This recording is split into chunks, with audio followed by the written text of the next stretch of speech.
Assalamualaikum warahmatullahi wabarakatuh.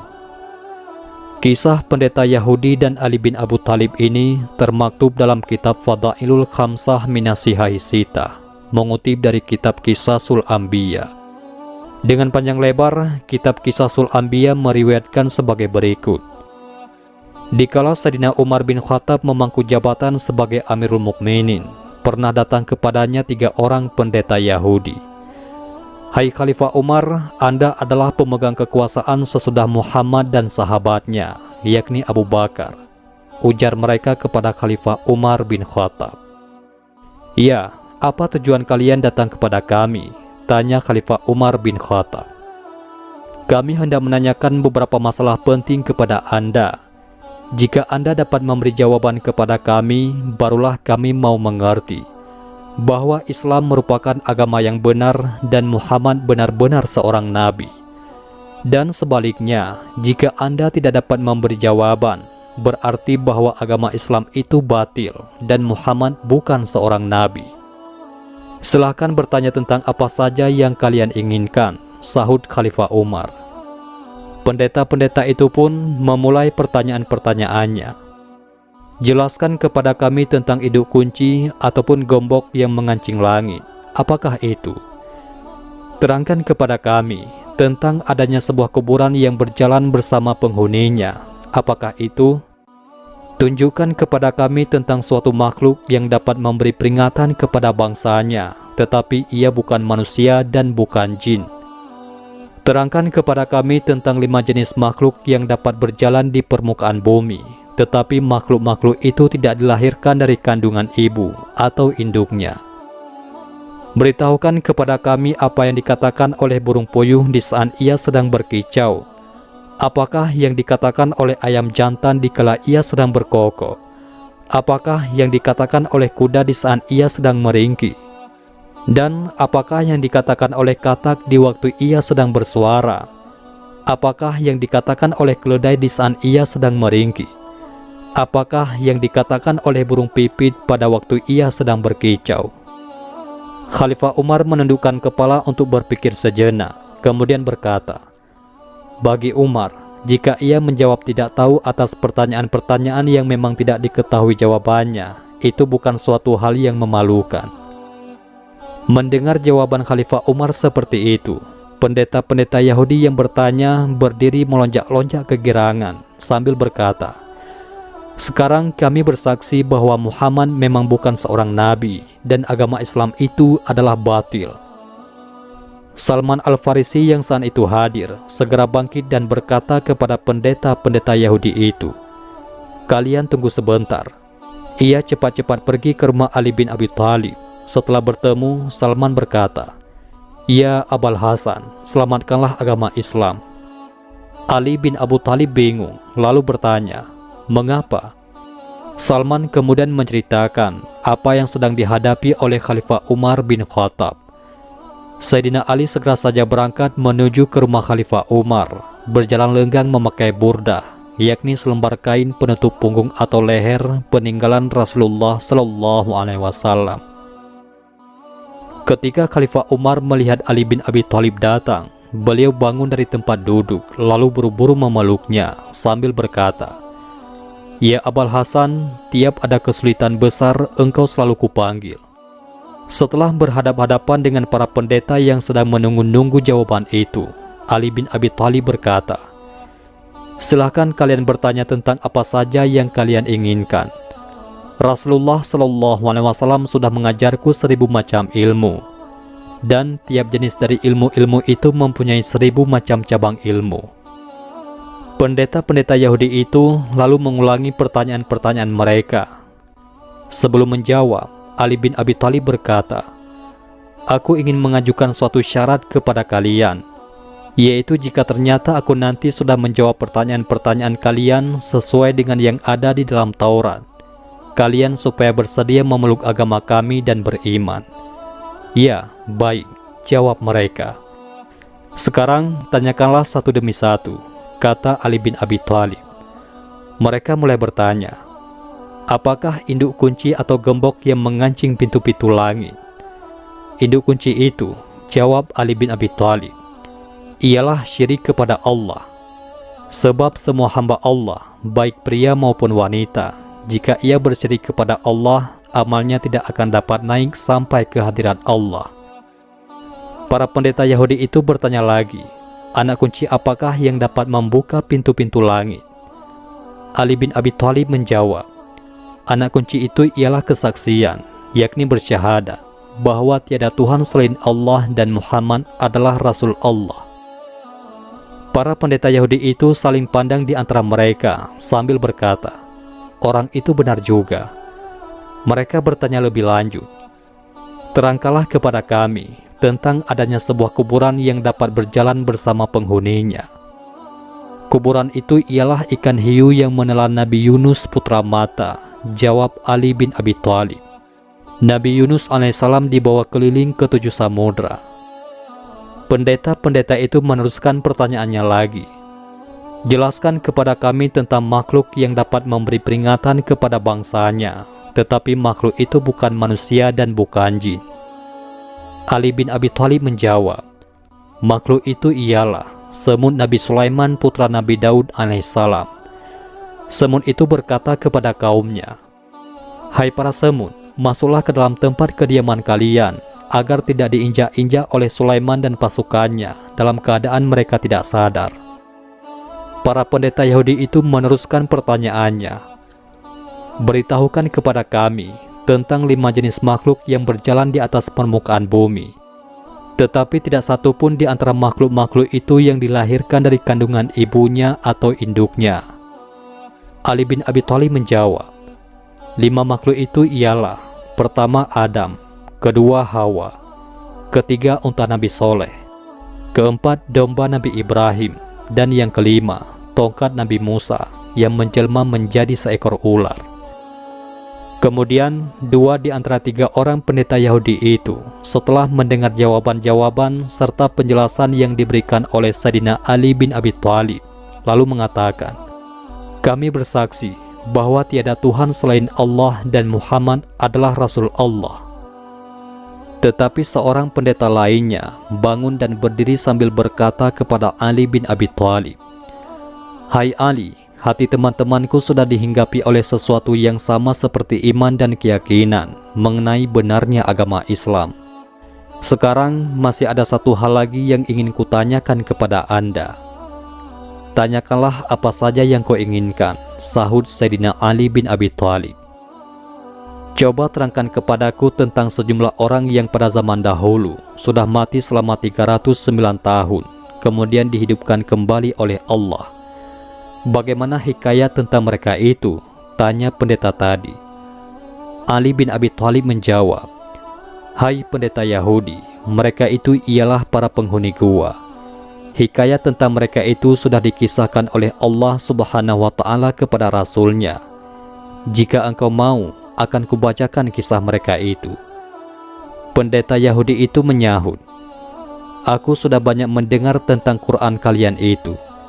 Jika engkau memang benar-benar tahu, coba sebutkan nama-nama mereka, nama ayah-ayah mereka, nama kota mereka, nama raja mereka, nama anjing mereka, nama gunung serta gua mereka, dan semua kisah mereka dari awal sampai akhir.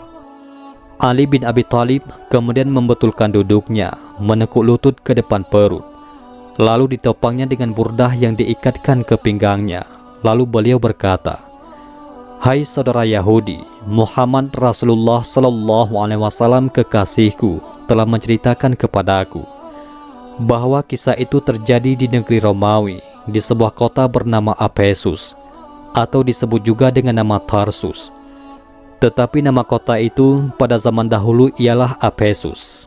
Baru setelah Islam datang, kota itu berubah nama menjadi Tarsus, yakni Tarsi, sekarang terletak di dalam wilayah Turki. Penduduk negeri itu dahulunya mempunyai seorang raja yang baik. Setelah raja itu meninggal dunia, berita kematiannya didengar oleh seorang raja Persia bernama Dikianius. Ia seorang raja kafir yang amat congkak dan zalim. Ia datang menyerbu negeri itu dengan kekuatan pasukannya dan akhirnya berhasil menguasai kota Efesus. Olehnya, kota itu dijadikan ibu kota kerajaan lalu dibangunlah sebuah istana. Baru sampai di situ, pendeta Yahudi yang bertanya itu berdiri, terus bertanya, "Jika engkau benar-benar tahu, coba terangkan kepadaku bentuk istana itu, bagaimana serambi dan ruangan-ruangannya." Ali bin Abi Thalib menerangkan, "Hai saudara Yahudi, raja itu membangun istana yang sangat megah, terbuat dari batu marmer. Panjangnya 1 farsak dan lebarnya pun 1 farsak. Pilar-pilarnya yang berjumlah 1000 buah, semuanya terbuat dari emas. Dan lampu-lampu yang berjumlah 1000 buah, juga semuanya terbuat dari emas. Lampu-lampu itu bergelantungan pada rantai-rantai yang terbuat dari perak. Tiap malamnya, api dinyalakan dengan sejenis minyak yang harum baunya. Di sebelah timur serambi dibuat lubang-lubang cahaya sebanyak 100 buah. Demikian pula di sebelah baratnya, sehingga matahari sejak mulai terbit sampai terbenam selalu dapat menerangi serambi. Raja itu pun membuat sebuah singgasana dari emas. Panjangnya 80 hasta dan lebarnya 40 hasta. Di sebelah kanannya tersedia 80 buah kursi, semuanya terbuat dari emas. Disitulah para hulu balang kerajaan duduk. Di sebelah kirinya juga disediakan 80 buah kursi yang terbuat dari emas untuk duduk para pepatih dan penguasa-penguasa tinggi lainnya. Raja duduk di atas singgasana dengan mengenakan mahkota di atas kepalanya." Sampai di situ, pendeta yang bersangkutan berdiri lagi sambil berkata, "Jika engkau benar-benar tahu, coba terangkan kepadaku dari apakah mahkota itu dibuat." "Wahai saudara Yahudi," kata Sayyidina Ali menerangkan, "mahkota raja itu terbuat dari kepingan-kepingan emas, berkaki 9 buah, dan tiap kakinya bertaburan mutiara yang memantulkan cahaya laksana bintang-bintang menerangi kegelapan malam. Raja itu juga mempunyai 50 orang pelayan, terdiri dari anak-anak para hulu balang. Semuanya memakai selempang dan baju sutra berwarna merah. Celana mereka juga terbuat dari sutra berwarna hijau. Semuanya dihias dengan gelang-gelang kaki yang sangat indah. Masing-masing diberi tongkat terbuat dari emas. Mereka harus berdiri di belakang raja. Selain mereka, raja juga mengangkat 6 orang, terdiri dari anak-anak para cendekiawan, untuk dijadikan materi-materi atau pembantu-pembantunya. 6 orang pembantu itu selalu berada di kanan kiri raja. 3 orang berdiri di sebelah kanan dan yang 3 orang lainnya berdiri di sebelah kiri. Pendeta yang bertanya itu berdiri lagi, lalu berkata, "Wahai Ali, jika yang kau katakan itu benar, coba sebutkan nama 6 orang yang menjadi pembantu-pembantu raja itu." Menanggapi hal itu, Sayyidina Ali menjawab, "Kekasihku Muhammad Rasulullah SAW menceritakan kepadaku bahwa 3 orang yang berdiri di sebelah kanan raja masing-masing bernama Tamlika, Miksalmina, dan Mikhaslimina. Adapun 3 orang pembantu yang berdiri di sebelah kiri masing-masing bernama Martelius, Cassitius, dan Sidemius. Demikianlah raja itu berada di atas singgasana kekuasaan selama 30 tahun. Selama itu ia tidak pernah diserang penyakit apapun, tidak pernah merasa pusing kepala, sakit perut, demam, berliur, berludah, ataupun beringus. Setelah sang raja merasa diri sedemikian kuat dan sehat, ia mulai congkak, durhaka, dan zalim. Ia mengaku-ngaku diri sebagai Tuhan dan tidak mau lagi mengakui adanya Allah Subhanahu wa Ta'ala. Raja itu kemudian memanggil orang-orang termuka dari rakyatnya. Barang siapa yang taat dan patuh kepadanya, diberi pakaian dan berbagai macam hadiah lainnya. Tetapi barang siapa yang tidak mau taat atau tidak bersedia mengikuti kemauannya, ia akan segera dibunuh. Oleh sebab itu, semua orang terpaksa mengiyakan kemauannya. Dalam masa yang cukup lama, semua orang patuh kepada raja itu, sampai ia disembah dan dipuja. Mereka tidak lagi memuja dan menyembah Allah Subhanahu wa Ta'ala. Pada suatu hari perayaan ulang tahunnya, raja sedang duduk di atas singgasana mengenakan mahkota di atas kepala. Tiba-tiba masuklah seorang hulu balang memberitahu bahwa ada bala tentara asing masuk menyerbu ke dalam wilayah kerajaannya dengan maksud hendak melancarkan peperangan terhadap raja. Demikian sedih dan bingungnya raja itu, sampai tanpa disadari, mahkota yang sedang dipakainya jatuh dari kepalanya. Kemudian raja itu sendiri jatuh terpelanting dari atas singgasana. Salah seorang pembantu yang berdiri di sebelah kanan, yakni seorang cerdas yang bernama Tamlika, memperhatikan keadaan sang raja dengan sepenuh pikiran. Ia berpikir, lalu berkata di dalam hati, kalau Dicyanus itu benar-benar Tuhan sebagaimana menurut pengakuannya, tentu ia tidak akan sedih, tidak tidur, tidak buang air kecil ataupun air besar. Itu semua bukanlah sifat-sifat Tuhan. 6 orang pembantu raja itu tiap hari selalu mengadakan pertemuan di tempat salah seorang dari mereka secara bergiliran. Pada suatu hari, tibalah giliran Tamlika menerima kunjungan 5 orang temannya. Mereka berkumpul di rumah Tamlika untuk makan dan minum, tetapi Tamlika sendiri tidak ikut makan dan minum. Teman-temannya bertanya, "Hai Tamlika, mengapa engkau tidak mau makan dan tidak mau minum?" "Teman-teman," sahut Tamlika, "hatiku sedang dirisaukan oleh sesuatu yang membuatku tidak ingin makan dan tidak ingin minum, juga tidak ingin tidur." Teman-temannya bertanya, "Apakah yang merisaukan hatimu, wahai Tamlika?" "Sudah lama aku memikirkan soal langit," ujar Tamlika menjelaskan. "Aku lalu bertanya pada diriku sendiri, siapakah yang mengangkatnya ke atas sebagai atap yang senantiasa aman dan terpelihara, tanpa gantungan dari atas dan tanpa tiang yang menopangnya dari bawah? Siapakah yang menjalankan matahari dan bulan di langit itu? Siapakah yang menghias langit itu dengan bintang-bintang bertaburan? Kemudian kupikirkan juga bumi ini.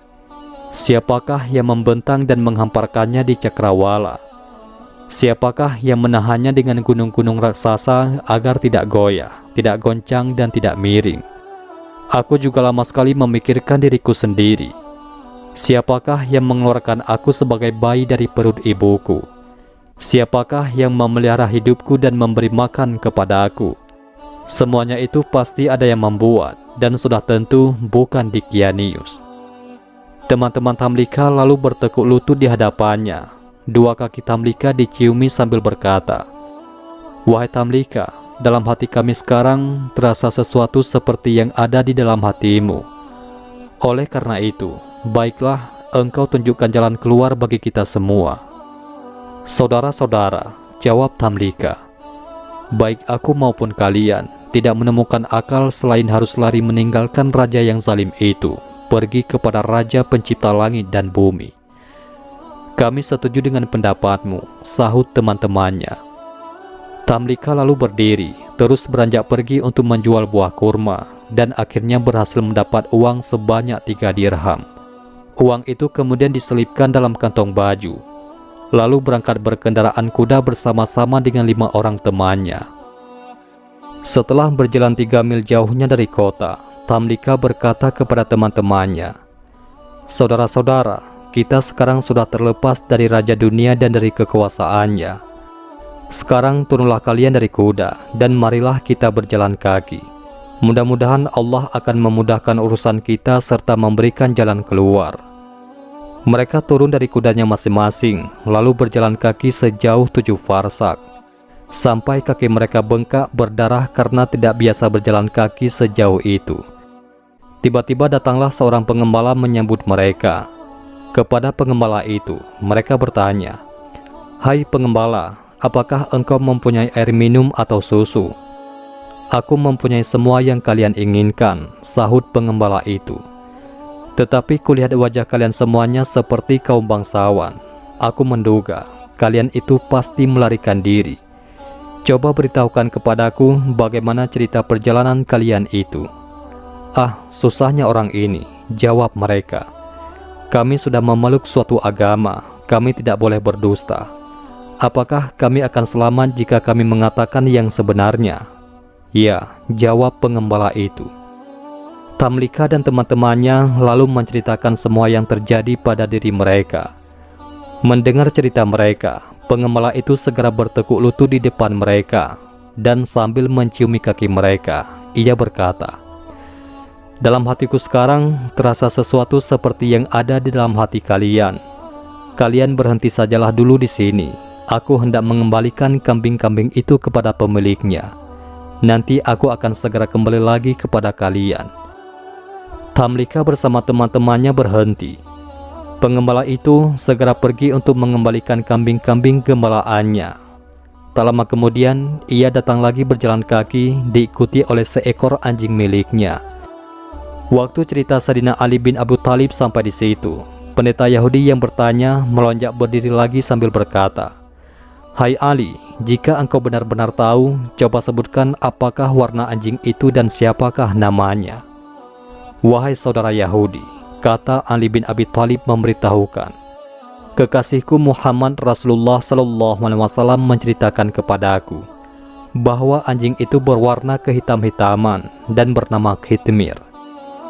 Ketika 6 orang pelarian itu melihat seekor anjing, masing-masing saling berkata kepada temannya, 'Kita khawatir kalau anjing itu nantinya akan membongkar rahasia kita.'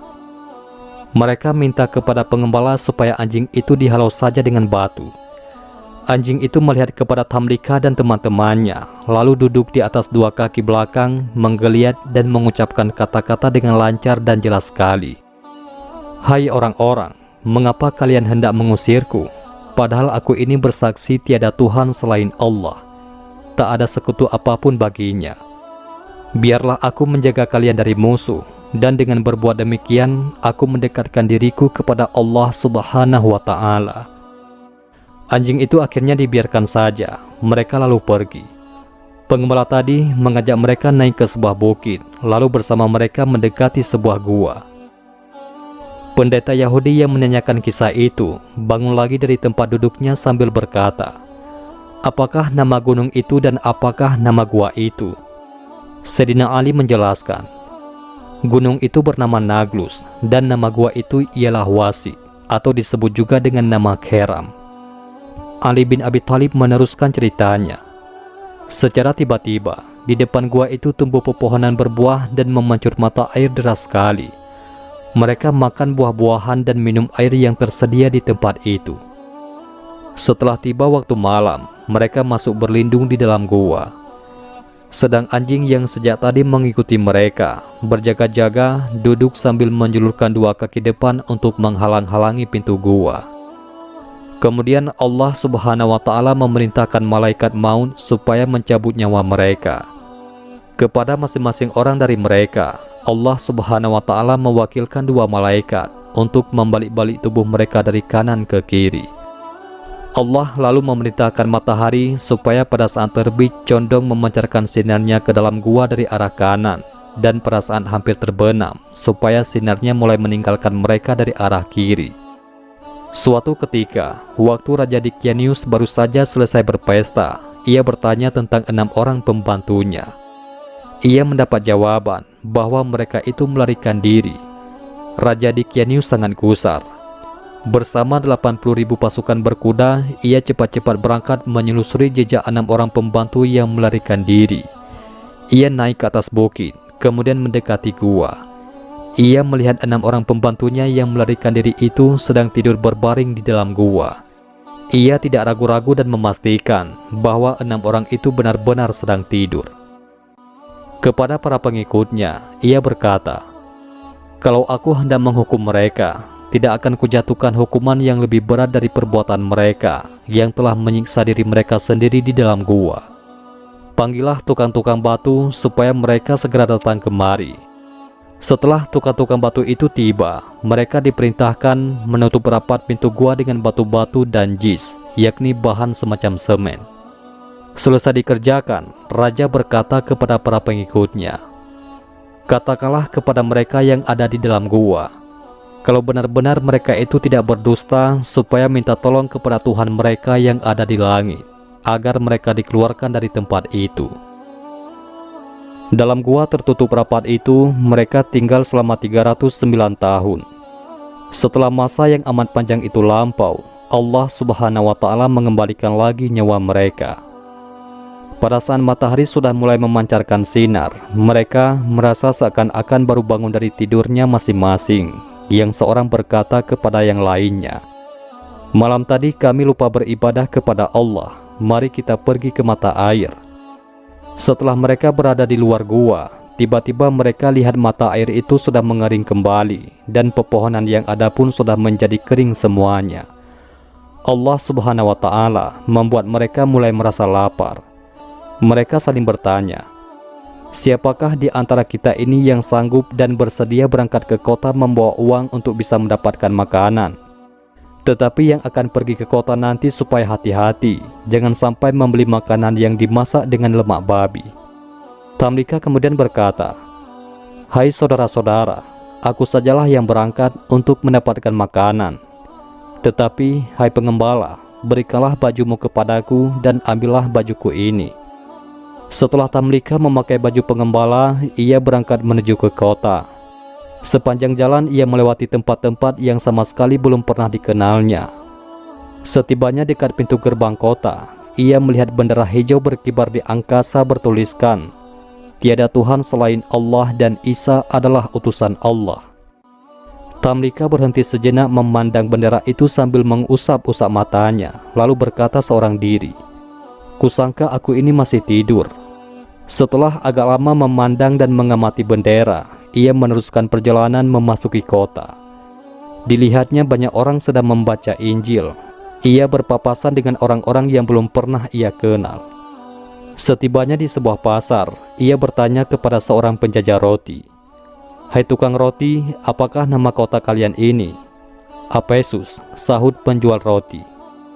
Siapakah nama raja kalian? Tamlika kembali bertanya. Abdurrahman, jawab penjual roti. Kalau yang kau katakan itu benar, kata Tamlika, urusanku ini sungguh aneh sekali. Ambillah uang ini dan berilah makanan kepadaku. Melihat uang itu, penjual roti keheranan. Karena uang yang dibawa Tamlika itu adalah uang zaman lampau yang ukurannya lebih besar dan lebih berat.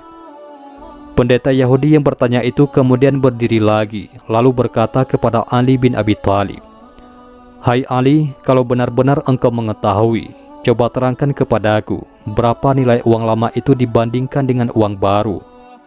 Sayyidina Ali menerangkan, kekasihku Muhammad Rasulullah SAW menceritakan kepadaku bahwa uang yang dibawa oleh Tamlika dibandingkan dengan uang baru ialah tiap dirham lama sama dengan 10 dan 2/3 dirham baru. Sayyidina Ali kemudian melanjutkan ceritanya. Penjual roti lalu berkata kepada Tamlika, aduhai, alangkah beruntungnya aku, rupanya engkau baru menemukan harta karun. Berikan sisa uang itu kepada aku, kalau tidak engkau akan kuhadapkan kepada raja.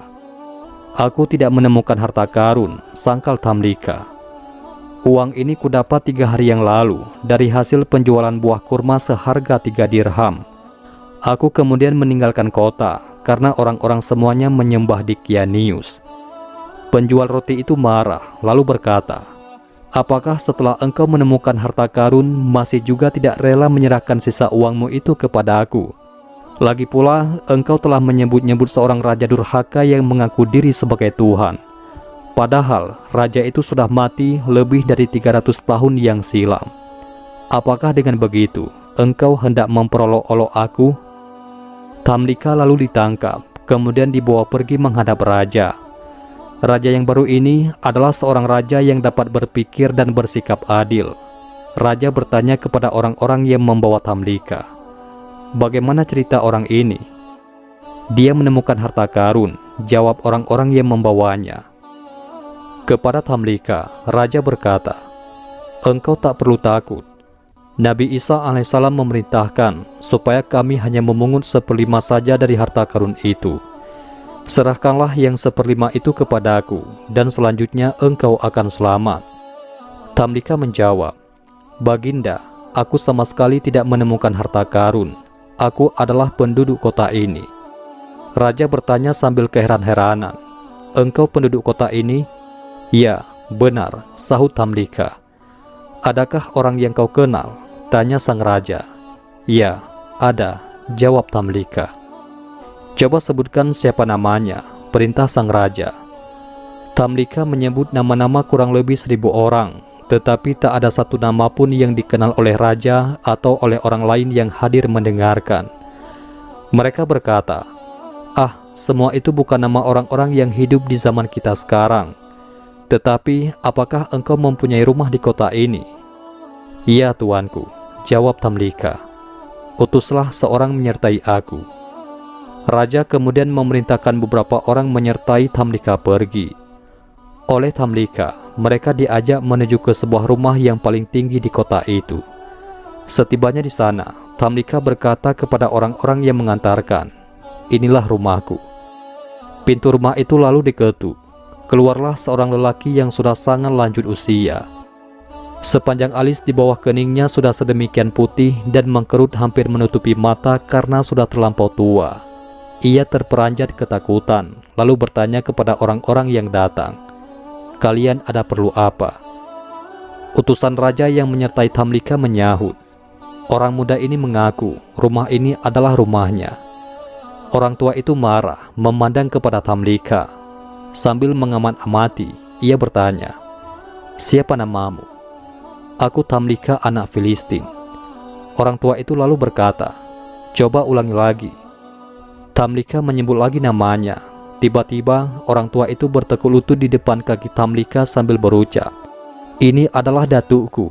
Demi Allah, ia salah seorang di antara orang-orang yang melarikan diri dari Dicyannius, yakni raja yang durhaka." Kemudian diteruskannya dengan suara haru, "Ia lari berlindung kepada Yang Maha Perkasa, pencipta langit dan bumi." Nabi kita, Isa alaihissalam, dahulu telah memberitahukan kisah mereka kepada kita dan mengatakan bahwa mereka itu akan hidup kembali. Peristiwa yang terjadi di rumah orang tua itu kemudian dilaporkan kepada raja. Dengan menunggang kuda, raja segera datang menuju ke tempat Tamlika yang sedang berada di rumah orang tua tadi. Setelah melihat Tamlika, raja segera turun dari kuda. Oleh raja, Tamlika diangkat ke atas pundak. Sedangkan orang banyak beramai-ramai menciumi tangan dan kaki Tamlika sambil bertanya-tanya, "Hai Tamlika, bagaimana keadaan teman-temanmu?" Kepada mereka, Tamlika memberitahu bahwa semua temannya masih berada di dalam gua. Pada masa itu kota Apesus diurus oleh dua orang bangsawan istana. Seorang beragama Islam dan seorang lainnya lagi beragama Nasrani. Dua orang bangsawan itu bersama pengikutnya masing-masing pergi membawa Tamlika menuju ke gua. Demikian Sayyidina Ali melanjutkan ceritanya. Teman-teman Tamlika semuanya masih berada di dalam gua itu. Setibanya dekat gua, Tamlika berkata kepada dua orang bangsawan dan para pengikut mereka, "Aku khawatir kalau sampai teman-temanku mendengar suara tapak kuda atau gemerincingnya senjata. Mereka pasti menduga bahwa Dicyannius datang dan mereka bakal mati semua. Oleh karena itu, kalian berhenti saja di sini. Biarlah aku sendiri yang akan menemui dan memberitahu mereka." Semua berhenti menunggu dan Tamlika masuk seorang diri ke dalam gua. Melihat Tamlika datang, teman-temannya berdiri kegirangan dan Tamlika dipeluknya kuat-kuat. Kepada Tamlika, mereka berkata, "Puji dan syukur bagi Allah yang telah menyelamatkan dirimu dari Dicyannius." Tamlika menukas, "Ada urusan apa dengan Dicyannius? Tahukah kalian sudah berapa lamakah kalian tinggal di sini?" "Kami tinggal sehari atau beberapa hari saja," jawab mereka. "Tidak," sangkal Tamlika. "Kalian sudah tinggal di sini selama 309 tahun. Dicyannius sudah lama meninggal dunia. Generasi demi generasi sudah lewat silih berganti, dan penduduk kota itu sudah beriman kepada Allah yang Maha Agung. Mereka sekarang datang untuk bertemu dengan kalian." Teman-teman Tamlika menyahut, "Hai Tamlika, apakah engkau hendak menjadikan kami ini orang-orang yang menggemparkan seluruh jagat?" "Lantas apa yang kalian inginkan?"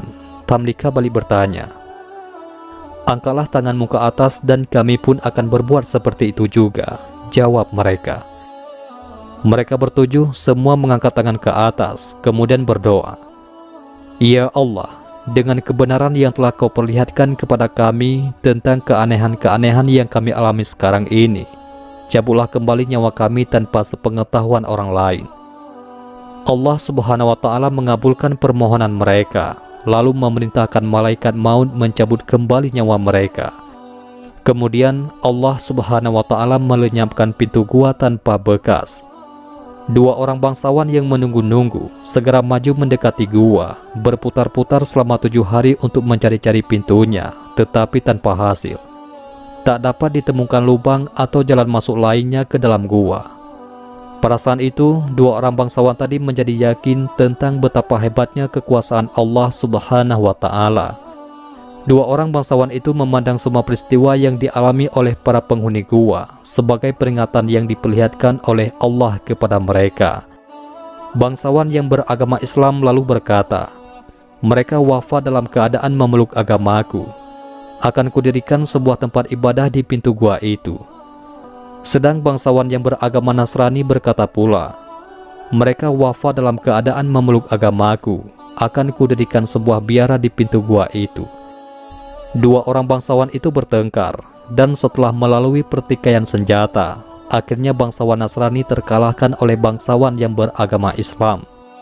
Dengan terjadinya peristiwa tersebut, maka Allah Subhanahu wa Ta'ala berfirman, yang artinya, "Dan demikian pula kami perlihatkan manusia dengan mereka, agar mereka tahu bahwa janji Allah itu benar, dan bahwa kedatangan hari kiamat tidak ada keraguan padanya."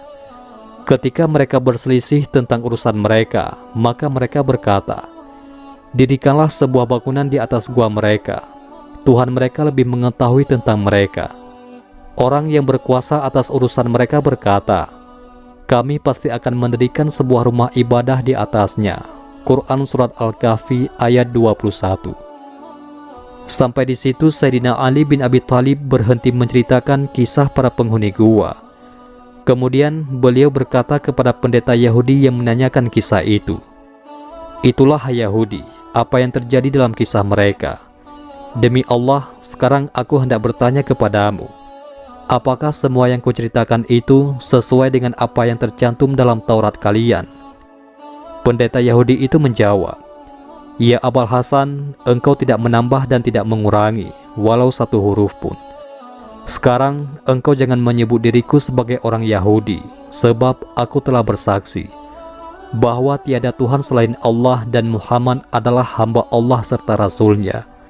Aku pun bersaksi juga bahwa engkau orang yang paling berilmu di kalangan umat ini." Demikianlah hikayat tentang para penghuni gua, yaitu Ashabul Kahfi. Kutipan dari kitab Qisasul Anbiya yang tercantum dalam kitab Fadailul Khamsah Minasihai Sita, dalam menunjukkan banyaknya ilmu pengetahuan yang diperoleh oleh Sayyidina Ali bin Abi Thalib dari Rasulullah Muhammad sallallahu alaihi wasallam. Wallahu a'lam bissawab.